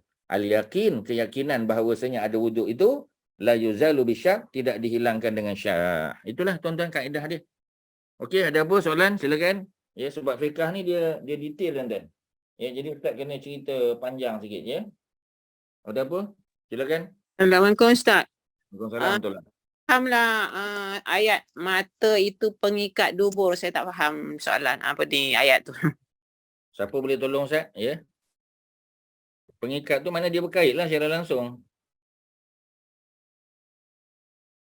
Dia berkait secara langsung. Seolah-olah ada dia punya ada dia punya Swiss kat situ, Swiss. Ada Swiss dia. Swiss faham tak? Orang lain cuba tolong Ustaz. Haji Mat Syah tolong. Ya, siapa? Haji Syahri tolong. Mungkin ada kaitan dengan boleh mengawal kot. Yalah, maknanya dia Swiss dia tadi mengawal lah. Macam masa Swiss dia ada kaitan dengan macam dia macam Swiss lah ya. Kita boleh switch on dan boleh switch off. Ya. Switch on tu maknanya kalau mata kita terbuka, dia switch off kita punya dubur tu. Tapi kalau mata kita tertutup, dia switch on kan dubur tu. Dubur tu terbuka, dia punya itulah saluran dia tu. Menyebabkan senang keluar angin tu ialah. Ya, lebih pada tu saya rasa boleh faham kot ya. Kak Mai okey? Okey. Okey ya. Ada lain silakan. Ada apa? Ini mengenai tidur Ustaz. Saya nak tanya kalau dia termimpi macam mana Ustaz? Kalau dia apa? Tidur yang sampai mimpi. Tak ada masalah ya. Boleh je. Cuma mimpi apa? Kena tanya. Kalau mimpi sampai mimpi basah, wet dream tak boleh, memang batal lah. Ya, wet dream kan ya. Wuduk tak batal. Tapi dia duduk dalam hadas besar sebab wet dream tu dia tidak membatalkan wuduk. Tetapi kita berada dalam hadas besar. Bila hadas besar, kita kena angkat hadas besar tu dulu. Kita kena bersuci lah. Ya, mandi hadas. Baru kita boleh solat. Ya, sebab mani kita dah sebut dulu. Ya, keluarnya mani tidak membatalkan wuduk. Yang membatalkan wuduk keluar apa? Ingat tak? Ya. Keluar apa yang batal wuduk ni? Keluar air apa tuan-tuan? Mazi. Keluar mazi. Ya. Nanti tuan-tuan kata keluar air kencing. Kencing tu memang confirm lah. Ya, jadi keluar mazi. Ya, keluar mazi. Mazi itu dia membatalkan wuduk walaupun mazi itu najis ringan. Ya, tetapi ya, mani tidak membatalkan wuduk. Even mani yang ada pada pakaian Nabi, ya, Nabi maknanya basuh tu dia tidak hilangkan dia punya ya tempelan pada baju tu, ya, pada jubah Nabi tu. Ya, Nabi keruk-keruk aja dengan jari Nabi. Maksudnya tidak ya sampai peringkat dia menajiskan, tak najis, tuan-tuan. Ya, wuduk tak batal. Tetapi kita orang tu berada dalam hadas besar, sebab tu dia kena mandi hadas. Ya, ada dua benda yang berbeza tu. Ya, batal wuduk dengan mandi hadas. Ya, jadi kalau tadi dia wet dream, ya, tapi macam tadilah, ya. Kalau keadaan terlalu sejuk memang boleh, tuan-tuan. Keadaan terlalu sejuk. Ya, memang sejuk sangat, ya. Sebab musim sejuk. Orang lelaki lah ni, cerita orang lelaki, ya. Terlalu panas atau terlalu sejuk. Dalam sirah juga, tuan-tuan. Sebab kalau sirah ni dia collection of macam-macam benda, tuan-tuan, ya. Jadi sahabat Nabi Amr bin Al-As, ya, kita dah baca dalam apa ni sirah di PMP, ya, kelas kita, ya, pada hari Rabu, ya. Jadi ada kelas apa ni minggu kedua dan keempat, ya, minggu ni ada insya-Allah, ya, lepas kelas Moses. Jadi cerita Amr bin Al-As dilantik menjadi ketua panglima perang. Ya, jadi pada waktu malam tersebut terlalu sejuk, ya, sehingga dia wet dream. Ya, pagi besok dia nak kena mengimamkan solat. Sebab ketua panglima perang automatik dia akan jadi imam solat fardu. Ya, nak solat subuh. Jadi kalau dia mandi, mudarat pada dia. Ya, mungkin boleh mati, tuan-tuan, sejuk sangat. Jadi dia hanya membersihkan bahagian kemaluan dia dengan air, kemudian dia pun bertayamum. Dia mengimamkan solat. Jadi oleh kerana dia jadi imam solat, orang follow. Orang tahu cerita dia tu. Paling kurang siapa yang tahu? Kawan sekemah dia lah. Sebab biasanya, ya, kemah ni dia akan duduk dua orang. Dia twin sharing, tuan-tuan, biasanya. Ya, dia tak ada duduk seorang-seorang. Biasanya dia akan twin sharing juga. Jadi oleh kerana tu kawan sekemah dia tahulah. Ya, dan cerita tu tersebar. Tapi oleh kerana dia jadi imam, orang ikutlah. Tapi balik jumpa Nabi, orang bagi tahu. Nabi pun tanya, pasal apa tak mandi? Dia kata boleh mudarat. Ya, wala tulqu bi aidikum ila tahlukah. Jangan kamu campakkan dirimu ke dalam kebinasaan. Berdasar pada ayat tadi, dia pun tak mandi, dia tayamum saja, dan Nabi membenarkan perbuatan dia. So clear lah, tuan-tuan. Ya, tak ada hal lah, ya. Jadi cuci di bahagian yang apa ni, yang tadi saja, ya. Tapi kalau katalah, ya, dia tidak cuci bersih, contoh dengan air, tak ada air sebagai contoh. Ya, sebab dia tak keluar, sebab mani bukan najis. Dia pakai juga, ada kesan mani pada pakaiannya. Tak ada masalah, boleh bawa solat. Ya, dia nampak macam pelik sikit lah, ya, tapi itulah hukum. Sebab tu kadang-kadang Ustaz tanya tuan-tuan, tuan-tuan okey ke, boleh faham ke? Kalau tuan-tuan tak boleh, tuan-tuan tanya. Ya, tuan-tuan jangan diam, sebab fiqh, ya, sebab kelas tafsir, kelas hadis, ya, kelas yang ada berkaitan dengan hukum, tuan-tuan kena tanya. Yang tak berkaitan hukum pun tuan-tuan kena tanya, ini kan pula berkaitan dengan hukum. Okey, ada apa? Silakan. Ustaz, maknanya dia punya kesimpulannya, tidur tu tidak membatalkan wuduk lah, Ustaz. Ya, betul. Yang Tidak membatalkannya membatalkan wuduk. Yang membatalkannya ialah bila kita keluar angin. Keluar angin, ya. Keluar angin daripada apa, dubur kita, ya. Ataupun, ya, daripada kubul bagi orang perempuan, ya. Itu kita pun dah bincang juga secara umum, ya. Okey, ya, seterusnya 88 hadis Abi Daud, ya, Aidan juga Ani bin Abbas, ya, tadi daripada Sayyidina Ali, ini daripada Ibnu Abbas. Marfu'an, secara marfu', ya. Marfu' ni mana hadis yang diangkat kepada Nabi. Maknanya kita kata confirm hadis ni daripada Nabi, ya. Tetapi kadang-kadang, ya, macam tadi kalau mursal pun hadis Nabi juga, ya, tetapi tak disebut nama sahabat. Kalau marfu', ya, dia memang disebut nama sahabat tu, nama sahabat, nama tabi'in, perawi-perawi tu disebut namanya. Cuma macam tadilah, ya, di kalangan perawi tu, narrator tu ada yang dhaif. Itu masalah dia, tuan-tuan. Sebab hadis ni teknikal. Ya, sebab tu tak banyak orang yang mahu, ya, mengkhusus dalam bidang hadis ni sebab dia teknikal, tuan-tuan. Tuan-tuan kena tahu tahun bila dia lahir. Ya, nanti orang duk sebut, ya, macam tadilah. Ya, cerita yang Kak Zainab ni tu bagus, ya. Hasan Basri lahir tahun 21 Hijrah. Lahir di rumah Ummu Salamah sebab mak dia tu adalah pembantu rumah Ummu Salamah. Ummu Salamah tu isteri Nabi. Ya. Tapi Ummu Salamah, ya, kalau dia menyusukan Hasan Basri macam mana? Ya, sebab Nabi dah wafat tahun 11. Ya, jadi kalau Nabi wafat dalam keadaan dia mengandung, ya, maknanya lepas pada dia bersalin, ada 2 tahun lah dia boleh menyusukan. Ya, tapi ketika Nabi wafat, Ummu Salamah tidak mengandung dan dia tidak melahirkan anak, ya. Dan dia pun tak boleh berkahwin dengan siapa-siapa. Nanti tuan-tuan kata, mungkin ada orang lain kahwin dengan dia. Tak, semua isteri Nabi setelah Nabi wafat haram hukumnya. Haram hukumnya. Bukan makruh. Haram hukumnya dinikahi oleh mana-mana lelaki lain. Ya, hatta lelaki itu sebaik Abu Bakar, sebaik Umar, tak boleh juga tuan-tuan. Ya, kerana itu adalah hukum yang sudah diketahui, ya, seperti mana disebut dalam Quran, ya, ayat 53 surah Al-Ahzab. Ya, surah Al-Ahzab surah 33 ayat 53, ayat yang melarang mana-mana sahabat daripada mengahwini mana-mana isteri Nabi selepas daripada Nabi wafat. Maknanya cerita tentang larangan itu adalah mutlak, ya, larangan yang keras, ya, daripada Allah Subhanahu Wa Taala. Dia bukan daripada hadis, dia daripada ayat Quran. So clear lah. Ya, so macam mana kita nak kata Ummu Salamah menyusukan Al-Hasanul Basri, ya, melainkan ada teknologi tadilah, ya, penggunaan hormon tadi, ya, mungkin makan sesuatu makanan yang boleh menyebabkan keluar susu walaupun, ya, beliau tidak melahirkan anak. Kalau ada, ustaz tak tahulah. Setakat bacaan kita tak pernah pula dengar macam tu. Ya, tak pernah dengar, ya. Tapi kalau tuan-tuan ada dengar daripada ustaz-ustaz lain ataupun ada doktor pakar ke bagi tahu, ya, boleh share lah. Ya, sebab ilmu ni sentiasa berkembang. Ilmu ni dinamik.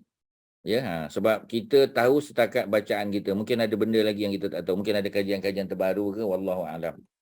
Okey, ya, selesai. Jadi Abu Daud sama juga, ya, innamal wudu ala man nama muttaji'an. Ni pun ada. Tapi hadis ni dhaif juga tuan-tuan. Malah hadis ni bukan dhaif je, hadis ni mungkar. Ya, mungkar tu maknanya tertolak, tak boleh pakai. Kerana mungkin perawi dia ada yang berdusta. Jadi tak boleh pakai. Ya. Jadi kadang-kadang tuan-tuan, ya, kita kata pasal apa Abu Daud ambil juga. Imam Abu Daud setakat pengkajian dia, orang yang diriwayatkan hadis itu orang yang boleh dipercayai. Ya, sebab tuan-tuan kena tahu, ya, perawi hadis ni dia bukan ambil hadis daripada orang kampung dia je. Ya, macam contoh ustaz lah, ya. Kalau ustaz meriwayatkan hadis, ustaz bukan ambil daripada orang Selangor je. Ustaz ada ambil daripada orang Kelantan, orang Sabah, orang Sarawak, orang Filipin, daripada Saudi, daripada Maghribi, ya. Jadi kita pergi ambil hadis daripada Maghribi tu, kita duduk Maghribi tu 3-4 hari je. Setakat 3-4 hari kita berjumpa dengan orang tadi kat Maghribi tu, ulama Maghribi tu, dia bagus. Ya, dia jaga solat, ya, dia tak menipu, ya, orang kampung berkata dia orang baik, ya. Tapi hakikat kita tak tahu. Jadi, ya, Abu Daud pun masukkan juga hadis tadi dalam kitab dia, kitab Sunan Nabi Daud nama dia. Tiba-tiba datang pula ulama lain kata, dah Abu Daud, ya, ya, kalau Abu Daud tu masih hidup, dia boleh ubah. Abu Daud dah meninggal. Ya, tapi dah duduk dalam kitab dia. Jadi ulama lain pula datang. Dia kata, sebenarnya, ya, yang diambil hadis oleh Abu Daud tadi adalah orang yang banyak berdusta rupanya. Masa Abu Daud datang tu dia apa kita panggil? Dia fake aja. Ya, kononnya dia orang baik, dia apa semua sebagainya kan. Dia berpakat dengan orang pun ada. Hadis orang berpakat ada. Ya, hadis-hadis palsu banyak tuan-tuan. Hadis yang hentam Sayyidina Ali, hentam Sayyidina Osman, ya, hentam Imam Syafi'i, ada banyak macam-macam tuan-tuan. Jadi kalau kita balik pada cerita tadi, ya, tuan-tuan, sebab ada orang petikai, dia kata, Abu Daud ni kan orang hebat, pasal apa dia ambil juga? Kerana setakat pengetahuan dia orang tu bagus. Tiba-tiba datang orang lain pula. Ya, yang datang daripada Morocco juga. Dia kata, kita kalau kat Morocco tak ambil hadis orang ni. Nak cerita kat Abu Daud dah meninggal. Jadi sebab tu ada review daripada orang lain pula. Teknikal tuan-tuan. Ya. Sebab tu nak handal memang dia tak boleh belajar Quran saja, ya, tafsir dan sebagainya, dia tak cukup tuan-tuan, nak kena hadis pula. Lamalah masa ni. Ni bukan tuan-tuan lah. Ya, ni maknanya ustaz-ustaz lah, tuan-tuan guru. Kena mendalami lah. Ya, ataupun anak-anak kita, ya, yang masih di bangku sekolah, di kolej dan sebagainya, itu ada peluang untuk mengkaji lebih lama. Sebab belajar agama ni lama tuan-tuan. Dia tak boleh habis degree, kerja lepas tu mengajar tak cukup. Mengajar sekolah boleh lah. Ya, tapi kalau mengajar universiti ke, nak mengajar masyarakat, nak mengajar masjid surau, tak boleh tuan-tuan. Ya, dia memang kena lama lagi belajar. Ya, kena banyak baca dan sebagainya. Memang itu kalau kita nak mengajar macam itulah, ya, memang kena buat homework. Tak boleh, ya. kita kata terus datang dan mengajar tak boleh, ya. Nak kena. Kalau macam ustaz kena buat homework lah. Kena baca daripada kitab lain, ya, kena tengok, ya, ulama-ulama lain kata macam mana, kena buat homework, ya. Baru kita boleh present pada tuan-tuan. Macam itulah cerita dia. Okey, ya. Jadi kata hadis daripada Ibnu Abbas ni marfu' hadisnya. Marfu' ni maknanya hadis ni tak ada masalah, memang ada dia punya narrators sampai Nabi. Tak sebut nama sahabat. Kalau tak sebut nama sahabat dia jadi mursal. Ya, ini marfu'. Memang diangkat sampai ke Nabi, ya. Cuma sebahagian daripada perawi itu ada masalah. Itulah masalah dia. Jadi apa ceritanya? Dia kata, ya, wuduk itu, ya, atas orang yang tidur, ya, batal wuduk itu secara apa kita panggil, secara mutajian. Ya, mana tidak wajib wuduk melainkan bagi orang yang tidur mutajik. Mutajik ni termasuk tidur mengiring. Maknanya tidur apa? Ya, tidur pada rusuk kanan kita. Ya, dia kata kalau tidur kalau tidur menelentang tak ada masalah. Tapi kita ni kalau dia tidur meniarap macam mana? Ya, dubur punggung dia sebelah atas. Ya, jadi nampak kat situ pun ada kelemahan hadis ni. Ya. Sedangkan tidur duduk boleh pula, tak batal. Ya, jadi kita tak boleh hukum macam tu, ya. Jadi hadis ni lemah, malah mungkar. Tidur mengiring membatalkan wuduk. Ini kalau ikut pada hadis tu. Dalam hal ini memang terdapat perbezaan pendapat. Di antaranya ada yang berpendapat seperti di atas dengan alasan dikhawatiri dalam tidur tersebut seseorang telah mengeluarkan angin, ya. Jadi dikhawatiri, ya, maknanya ada syak kat situ, ya. Kerana yang dikhawatirkan tersebut bukan sesuatu yang pasti. Mana kita tahu? Melainkan ada orang bagi tahu awak buang angin tadi masa tidur. Okey, clear. Ya. Kerana yang dikhawatirkan tersebut bukan sesuatu yang pasti, maka keadaan seperti ini tidak dapat dijadikan alasan. Tak boleh jadi alasan. Kecuali jika orang yang tidur mengiring itu, ya, kemudian dia tahu bahawa dia telah keluar angin. Ya, oleh kerana itu, tentang batalnya wuduk bukan kerana tidur. Ni tadi, apa Kak Zainab? Bukan kerana tidur, tetapi kerana keluar angin. Ya, macam mana dia tahu? Dia terasa. Kalau dia tak terasa, ada orang bagi tahu. Kalau tidak, balik pada hukum asal. Hukum asalnya adalah tidak batal. Ya, jadi tidak batal wuduk kerana tidur, kerana hadis ini adalah hadis yang mungkar. Jadi tak boleh terima, tuan-tuan. Macam itulah cerita dia. Okey, ya, complicated ke atau macam mana? Tuan-tuan faham ke? Boleh ke? Haji Mat Syah okey ke? Tuan-tuan okey ke? Ya. Okey. Boleh ke tuan-tuan? Sebab tuan-tuan kadang Ustaz takut juga tuan-tuan boleh faham ke tak, ya. Sebab tuan-tuan apa kita panggil, ya, benda ni dia berkait dengan amalan, tuan-tuan. Ya, dia berkait dengan amalan, ya. Sebab nanti kalau tuan-tuan berhadapan dengan situasi tersebut, ya, tuan-tuan tak tahu menyelesaikannya, jadi macam mana, ya. Jadi apa manfaat kita belajar kalau tuan-tuan tersenggol saja, ya. Jadi kena faham betul-betul isu aja. Okey, ya. Ya. Cumanya it's just that to be worry, tidur ni macam itu hari saya pernah tanya, berapa lama Ustaz dia akan valid? Dia tak ada lama, dah tentu Nabi tak kata 20 minit, okey, 30 minit, okey. Jam pun tak ada zaman tu. Jadi bukan ukuran lama. Okey. Ya, macam orang tidur duduk, ya. Bergantunglah, dia kata kalau khutbah tu pendek, okey Ustaz, tapi kalau khutbah tu panjang, ya, dia tak ada kaitan. Dia pendek atau panjang bukan perkiraan dia. Ya, perkiraannya ialah keluar angin ataupun tidak. Sebab tu balik pada tadi kan. Cuba tengok kat ujung tu ayat muka surat 55. Oleh kerana itu, tentang batalnya wuduk bukan kerana tidur, ya. Maknanya tak kira lah berapa minit pun. Tetapi kerana keluar angin, ya. Jadi keluar angin tu yang menyebabkan batal. Ya, bukan sebab tidur 10 minit, 20 minit, bukan. Ya. Jadi bukan tidur itu yang menyebabkan batal. Jadi tak ada masalah lah, ya. Kecuali memang ketika tidur tu dia perasan, dia terasa dia keluarkan angin. Ya, ada bunyi, ya, ada bau sebagai contoh. Ya, ataupun ada orang di sebelah dia atau sekitar dia yang memberitahu dia bahawasanya dia sudah terbatal wuduk. Confirm lah. Ya, kita kata, ya ke awak dengar benda lain kot? Tak. Ya, kalau orang cakap, kita bangun, ambil wuduk, baru kita solat. Kena macam itulah.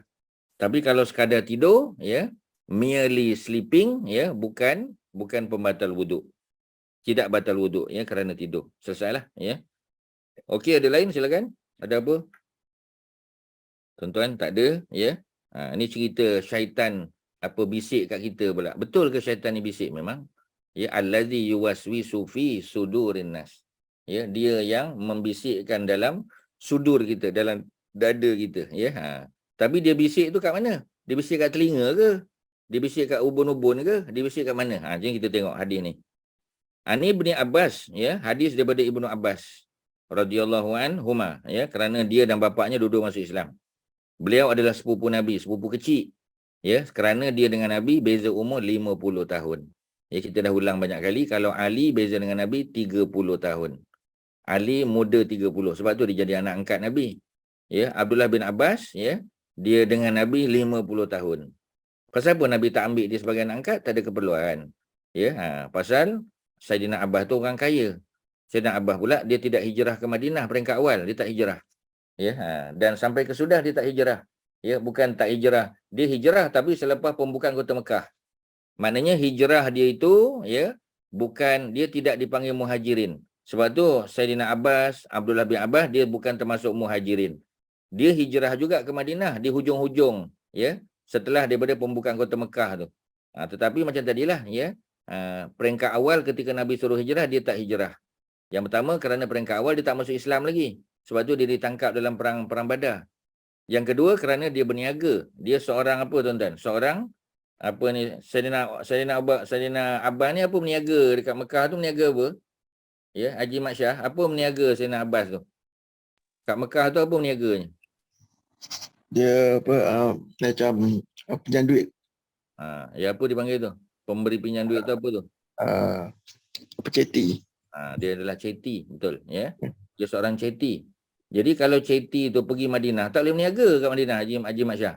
Madinah lagi banyak orang berniaga. Kalau dia pergi Madinah, apa kesan pada bisnes dia? Dia kena lawan dengan Yahudi. Orang Yahudi pun mungkin. Ya, betul, ya. Sebab Yahudi dah establish, company dia besar-besar. Ya, jadi maknanya tak boleh nak lawan lah. Ya, jadi oleh kerana itu dia kekal di Mekah dan dia jadi Nabi punya informer. Okeylah. Ya, jadi dia tak dapat pahala hijrah tapi dia dapat pahala lain pula. Boleh faham, ya? Okey. Jadi ini anak dia. Bahawasanya Rasulullah SAW bersabda, ya'ti ahadakum asyaitan. Jadi fi solatihi. Kita ni dalam solat tuan-tuan, syaitan datang. Ketika kita solat, Allahu Akbar. Sebelum solat pun dia datang dah. Ya, masa solat, fi solatihi, di dalam solatnya. Dalam rakaat pertama, kedua, ketiga, empat tu, kita didatangi oleh syaitan. Ya. Fayamfukhu. Lalu syaitan itu meniup fi maka'adatihi. Ya. Pada maka'adah. Maka'adah tu tempat duduknya. Tempat duduk punggung lah. Ya, sebab maka'ad tu kerusi. Ya, tetapi takkan kerusi itu lekat kat punggung kita. Ya, jadi maksud di sini bukan kerusi tu. Maksud di sini adalah punggung, ya, yang kita letakkan di atas kerusi tu. Tapi dalam solat kita tak pakai kerusi lah, melainkan orang ada sakit kaki, ya, sakit lutut. Jadi yang dimaksudkan sebagai maka'adati adalah punggungnya, ya. Macam mana ditiup mana kita tahu. Ya, dia tiup daripada belah punggung sana. Ya, fayukhayyalu, ya. Maka dikhayalkan ilaihi kepadanya annahu ahdasa. Jadi ditiup kat punggung kita terasa macam, memang tuan-tuan selalu kita macam tu. Kita terasa macam nak buang angin. Ya, ataupun kita rasa macam tak tahan. Ya, tu syaitan lah punya kerja. Ya. Jadi dia khayalkan, dia kata, kau dah batal ni. Dia nak ganggu kita tuan-tuan. Kita pun tak khusyuk. Ya. Sedangkan kata Nabi walam yuhdis. Sedangkan dia belum berhadas.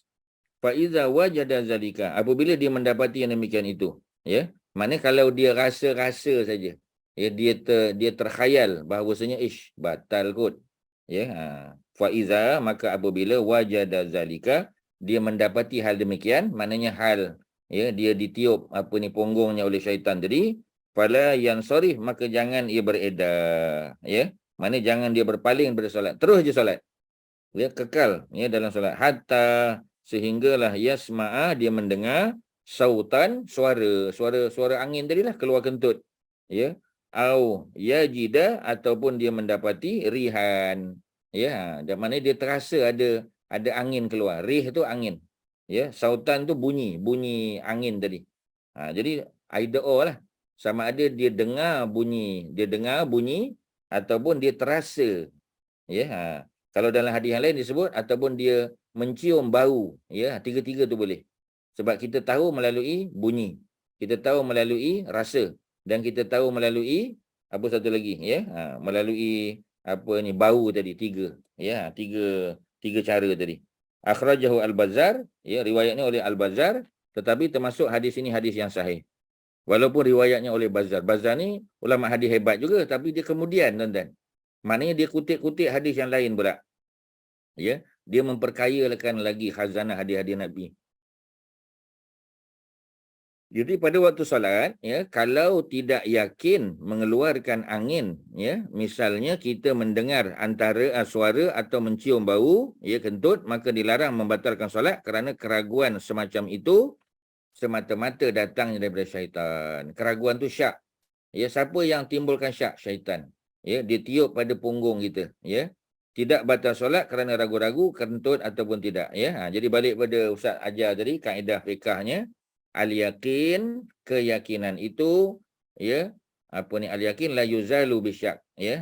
Tidak dihilangkan dengan syak. Syak tu batal wuduk. Yakinnya wuduk masih ada. Dia kembali pada hukum asal. Ya, kembali pada hukum asal, maknanya wuduk masih ada walaupun terasa macam itu adalah, ya, tiupan daripada syaitan, bisikan daripada syaitan. Itulah cerita dia, tuan-tuan. Habislah.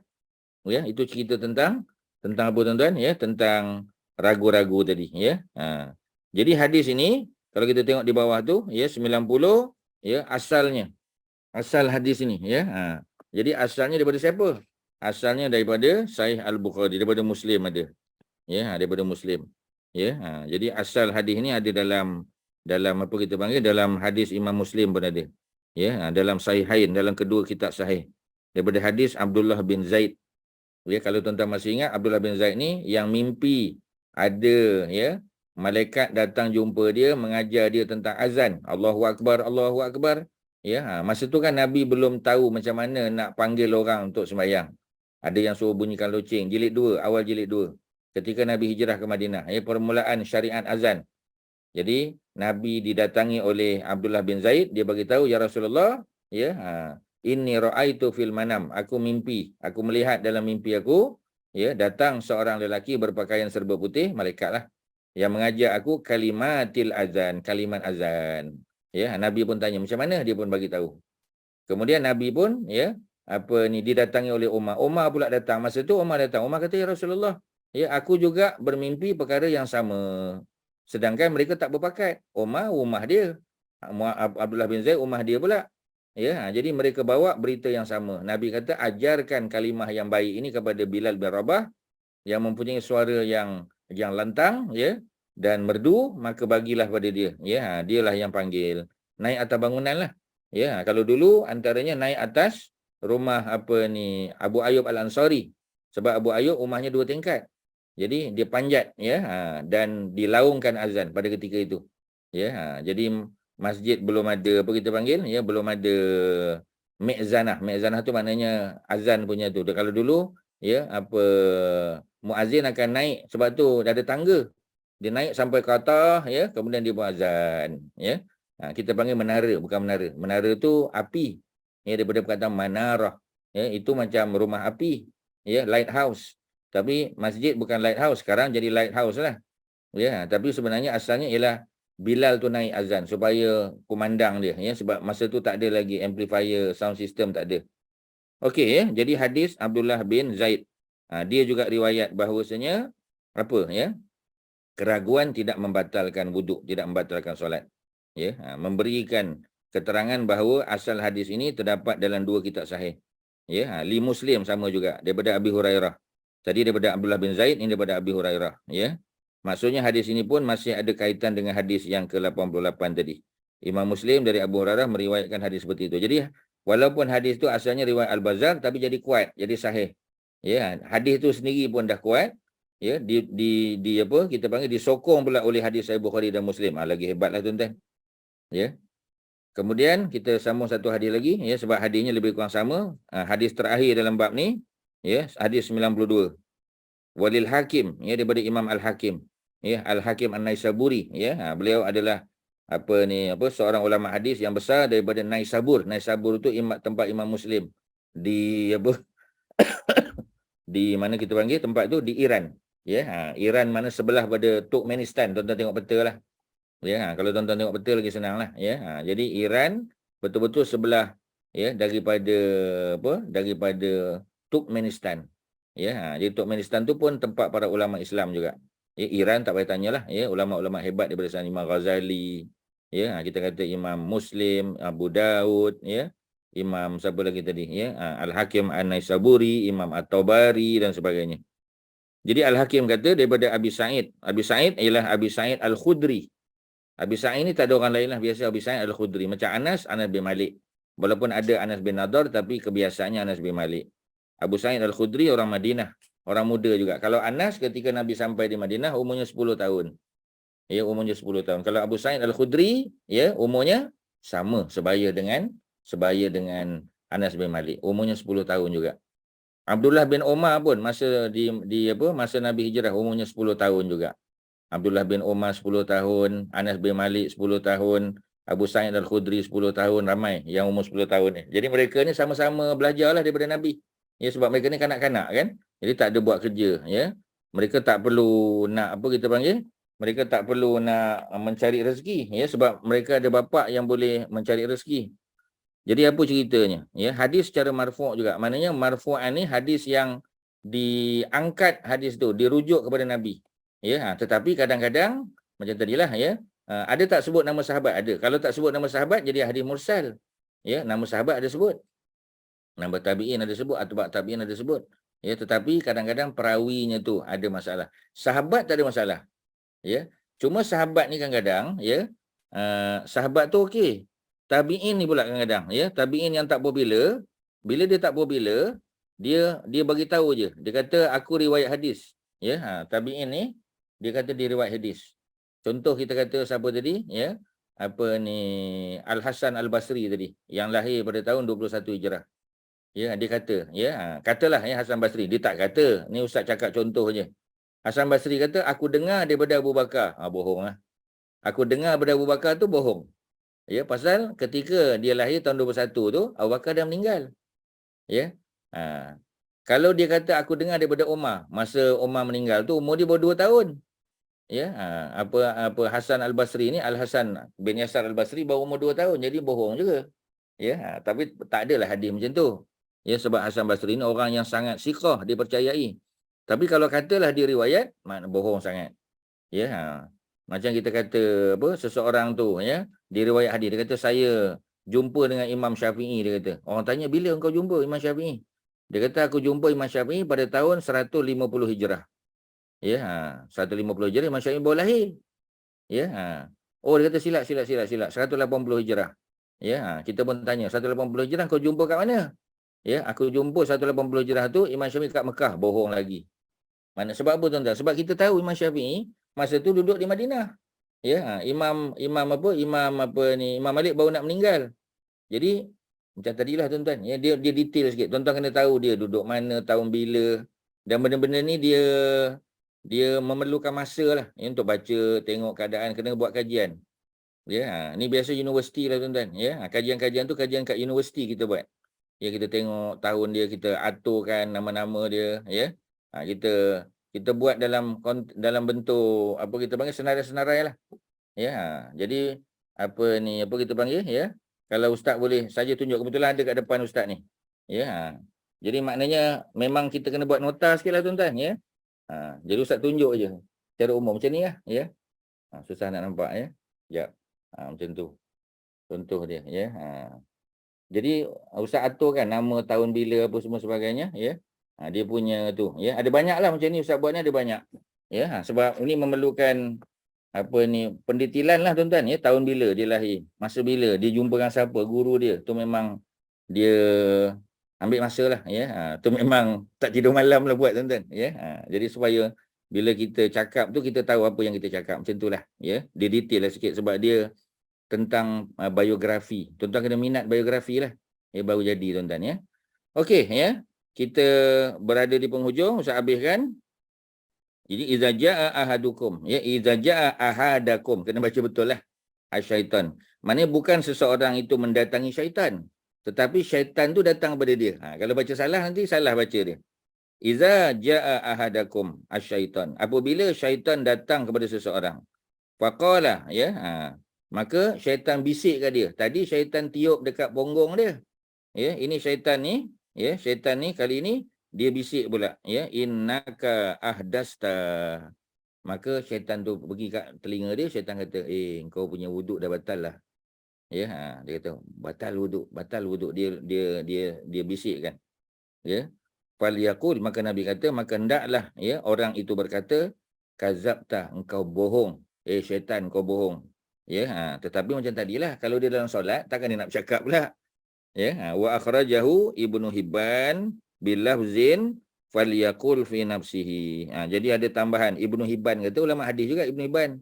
Ibnu Hibban kata apa? Ibnu Hibban kata maksud dia kata bohong tu bukanlah, woi syaitan kau bohong, bukan. Batal lah solat dia. Dia cakap dalam hati. Falyaqul, maka hendaklah dia bercakap fi nafsihi, di dalam hatinya saja kau bohong, dalam hati. Sudahlah. Jadi Ibnu Hibban dengan tambahan lafaz, hendaklah dia berkata di dalam hatinya sahaja, bukan lafaz. Hadisnya sahih, sama dengan hadis nombor 88-89 tadi, hanya sahaja ada tambahan kata-kata pada hadis Ibnu Hibban, hendaklah dia mengucapkan engkau dusta dalam hati. Hadis lain pun kata dia kena cakap engkau dusta, tetapi tak ada sebut dalam hati. Ibnu Hibban punya hadis itu memperkuatkan, menjelaskan lagi. Sebab tu hadis ni dia saling menyokong satu sama lain. Dia menyokong, dan dia memperkuatkan. Okey, habislah tuan-tuan, selesailah. Bab yang berkaitan dengan bab apa kita panggil, bab yang berkaitan dengan batal wuduk, ni. Kita lama dah bincang ni. Hal-hal yang membatalkan wuduk, muka surat yang ke-47 mula-mula kita sebut dulu. Topik yang ke-6, muka surat 47, alhamdulillah kita sudah sampai muka surat yang ke-56, selesai dah. Akan datang aturan buang air lah pula, sebab dia fiqh. Jadi fiqh ni dia amalan harian kita tuan-tuan, benda yang praktikal. Jadi kita kena bagi perhatian lah, itu je lah. Okey, ada apa-apa silakan sebelum kita tamat. Ada apa tuan-tuan? Assalamualaikum. Okey. Jadi macam perawi hadis ni macam sahabat macam Anas bin Malik ataupun tabi'in Al-Hasan Al-Basri ataupun Sa'id bin Musayyab ni, mereka riwayat merawi hadis masa dia muda-muda, kanak-kanak ni Ustaz kan. Ya betul, daripada kanak-kanak ni. Jadi mula daripada tahun umur dia berapa yang hadis dia merawikan tu boleh diterima? Oh tak, dia meriwayat setelah dewasa. Dia dengar daripada kecil. Oh, dia dengar daripada kecil. Contoh saya bagi contoh Contohnya hadis yang diriwayatkan oleh cucu Nabi Al-Hasan dan Al-Husin. Masa Nabi wafat, Al-Hasan umur 7 tahun, Husin umur 6 tahun. Maknanya mereka ni dah biasa dengan hadis Nabi. Sebab ialah dia duduk belakang rumah Nabi, belakang rumah Aisyah, dia dengar bapak dia cakap, dia dengar Fatimah cakap kan. Jadi ketika Nabi wafat, Hasan dan Husin baru umur 7 dan 6. Tapi bukanlah maknanya bila Nabi wafat jadi riwayat tak, dia dengar hadis tu. Nanti bila dia dewasa dah akil balik, baru dia riwayatkan. Kerana orang yang meriwayatkan hadis tu mesti paling kurang dia akil balik. Ketika dia meriwayatkan, ketika dia dengar, boleh, tak ada masalah masa dia kecil. Mendengar sebab belajar. Takkan kita belajar bila kita dewasa kan? Kita dah belajar daripada kita kecil lah macam tadi. Husin dah baru umur 6 tahun. Dia dengar tak hadis? Dia dengar. Dia ingatlah lagi. Nabi pernah dukung dia. Nabi pernah keluarkan kurma daripada mulut dia kan. Fatimah dapat sedekah, bila dapat sedekah maka dia bagi Hasan Husin makan kurma. Nabi pun balik, Nabi tanya makan apa? Kurma. Mana dapat? Ada orang sedekah. Nabi keluarkan balik daripada mulut Hasan dan Husin. Masa tu Hasan dan Husin belum sampai umur 7 dan 6, lagi kecil. Tapi Hasan dan Husin riwayatkan balik hadis tu. Dia kata masa aku kecil dulu, tapi dia dah dewasa lah masa dia riwayat tu. Minimum mesti dia akil balik. Tapi ketika mendengar hadis, ketika dia berinteraksi dengan Nabi, masa tu dia mungkin 5 tahun, 6 tahun. Boleh terima tak? Jawapannya boleh. Kerana dia riwayatkan balik setelah dia dewasa, setelah dia akil balik. Boleh ya? Macam tu Haji. Okey. Boleh Ustaz, terima kasih. Faham ya? Ya sama. Jadi maknanya pengajian ilmu ni memang daripada awal lah tuan-tuan. daripada kecil-kecil mereka sudah mula ya meriwayatkan hadis mendengar hadis. Tapi riwayat selepas pada akhir balik. Ya, jadi kalau kecil-kecil memang tak boleh lah. Ya, tak boleh riwayat lagi. Tak ada budak-budak kecil riwayat hadis lagi. Ya, paling kurang pun 15 tahun. Ya, Imam Syafi'i ya dianggap boleh mengeluarkan fatwa, ya, meriwayatkan hadis apa semua kebanyakannya. Ya, setelah dia berusia 15 tahun, mana sudah akhir balik. Ya, jadi minimum kita kata lelaki 15 tahun. Dalam mazhab Syafi'i pun 15. Ya, tapi belajar dah tentu Imam Syafi'i belajar daripada awal lagi. Ya, daripada guru-guru di Mekah kan. Ya, dia belajar hadis-hadis daripada tokoh-tokoh ulama di sana, Sufyan bin Uyainah sebagai contoh. Ya, itu tokoh besar daripada mufti Mekah ya. Imam Syafi'i masa kecil lagi ya. Masa umur 10 tahun ya dia dah belajar dah dengan hadis dah. Tapi dia nak riwayatkan tu setelah dia 15 tahun ke atas, setelah dia akhir balik. Itulah tuan-tuan yang boleh Ustaz kongsi dengan tuan-tuan, mudah-mudahan ada manfaat. Tuan-tuan ulang-ulang balik, dengar balik ya, sebab ni melibatkan fiqh. Nanti kalau orang tanya kita, adakah tidur membatalkan wuduk? Jawapannya tak membatal. Kerana hadis yang lemah dan tidak ada sokongan. Ya, hadis yang ada sokongan baru dia naik taraf daripada lemah menjadi hasan. Ya, itulah ceritanya. Jadi ada satu. Assalamualaikum Ustaz. Ya, Waalaikumsalam. Nak tanya sikit. Betul nak dapatkan kepastian tadi Ustaz pasal darah tadi yang Ustaz kata mazhab Syafi'i dia kalau darah ni dimaafkan. So kalau macam kita saya pernah pergi masuk hutan dengan kawan-kawan, betul kita ada wuduk lah, betul kita solat. Lepas habis solat tu yang jemaah seorang ni dia perasan yang dia stokin dia ada darah pacat. So masa tu kita orang tak ada ilmu. So dia ulangi solat, dia basuh dan dia ulangi solat dia. So maknanya kalau ikut yang tadi Ustaz cakap tu dia tak perlu lah ulang solat dia. Ya. Sebab darah pun tak banyak kan. Darah sikit. Banyak juga Ustaz. Dia stokin tu merah banyak juga. Tapi tak adalah sampai satu stokin basangan darah, tidaklah kan? Separuh ada lah Ustaz. Oh, banyak juga ya. Tapi secara umum kalau balik pada hukum tadi, darah yang kalau kita pakai darah kutni tadilah ya.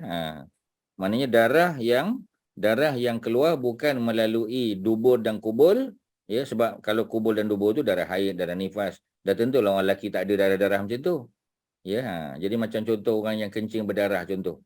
Kalau darah saja ya dan dia keluar daripada kemaluan, tu dianggap dia lain sebab dia keluar daripada kemaluan.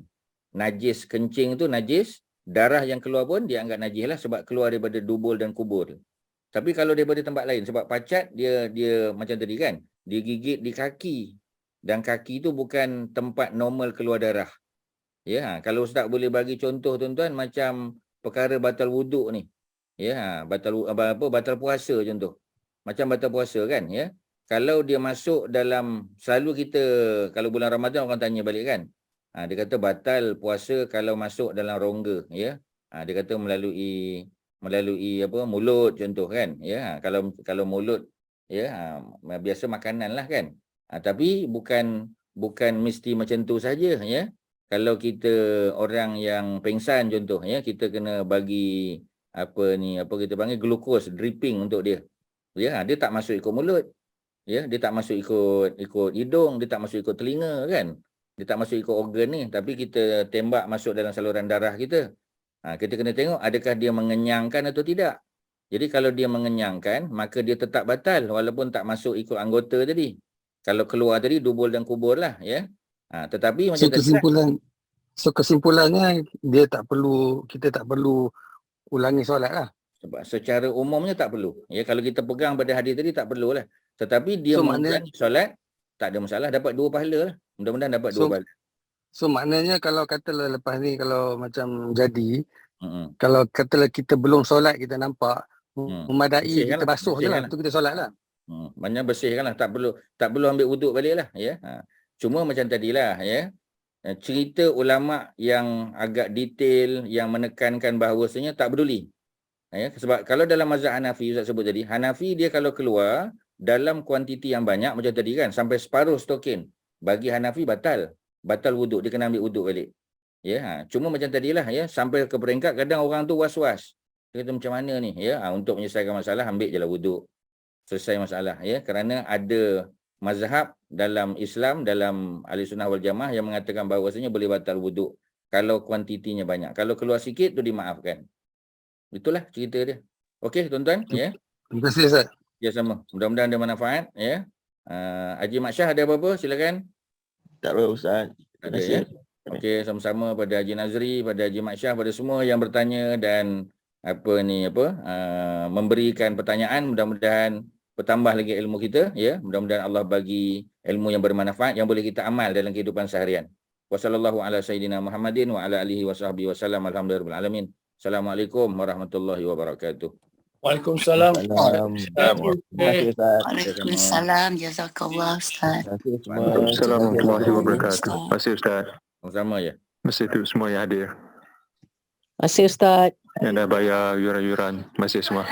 Terima kasih Nazri.